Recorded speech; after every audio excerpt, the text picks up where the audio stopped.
ब्रह्ममुरारिसुरार्चितलिङ्गं निर्मलभासितशोभितलिङ्गम् जन्मजदुःखविनाशकलिङ्गं तत्प्रणमामि सदा शिवलिङ्गम् देवमुनिप्रवरार्चितलिङ्गं कामदहन करुणाकरलिङ्गम् रावणदर्पविनाशकलिङ्गं तत्प्रणमामि सदा शिवलिङ्गम्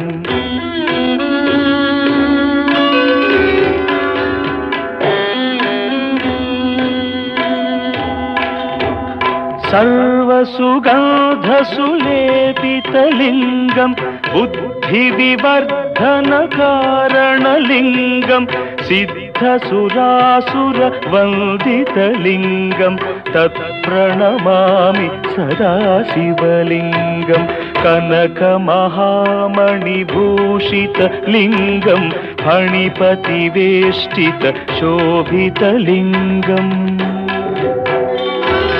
दक्षसुयज्ञविनाशनलिङ्गं तत्प्रणमामि सदा शिवलिङ्गम् कुङ्कुमचन्दनलेपितलिङ्गं पङ्कजहार सुशोभितलिङ्गम् सञ्चितपापविनाशनलिङ्गं तत्प्रणमामि सदा शिवलिङ्गम्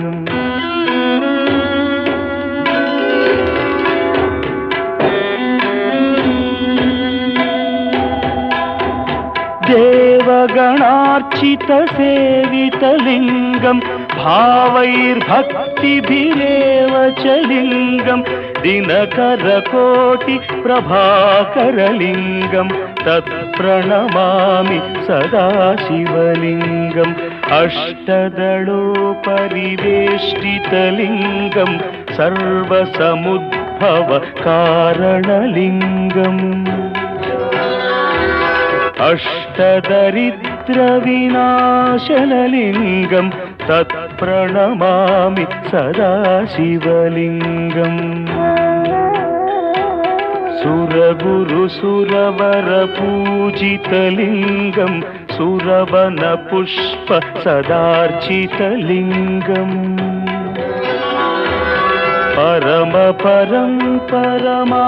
परमात्मकलिङ्गं तत्प्रणमामि सदा शिवलिङ्गम् लिङ्गाष्टकमिदं पुण्यं यः पठेच्छिवसन्निधौ शिवलोकमवाप्नोति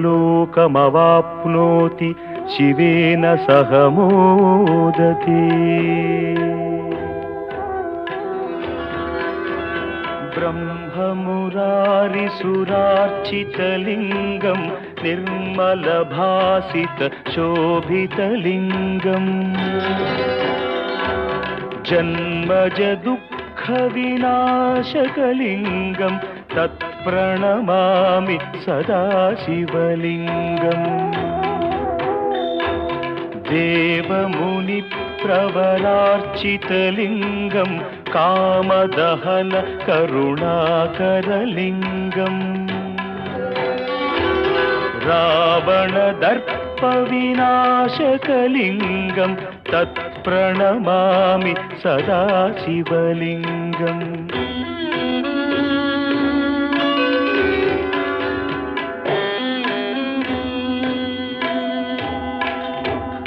सर्वसुगन्धसुलेपितलिङ्गं बुद्धिविवर्धनकारणलिङ्गं सिद्धसुरासुरवन्दितलिङ्गं तत्प्रणमामि सदा शिवलिङ्गं कनकमहामणिभूषितलिङ्गं फणिपतिवेष्टितशोभितलिङ्गम्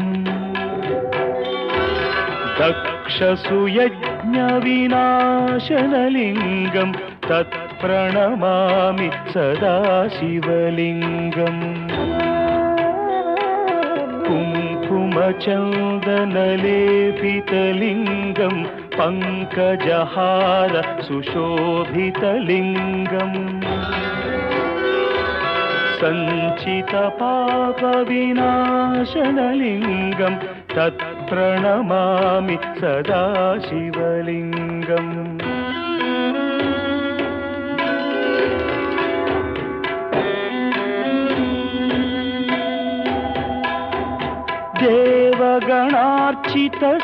देवगणार्चितसेवितलिङ्गं भावैर्भक्तिभिरेव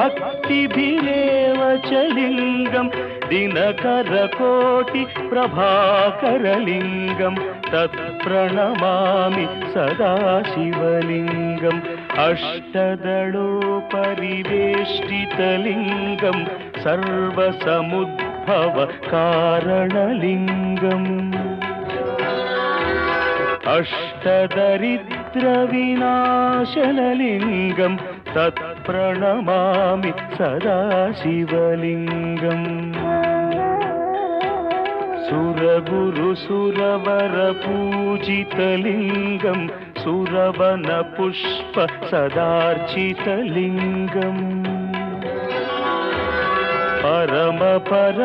परमात्मकलिङ्गं तत्प्रणमामि सदा शिवलिङ्गम् लिङ्गाष्टकमिदं पुण्यं यः पठेच्छिवसन्निधौ शिवलोकमवाप्नोति शिवेन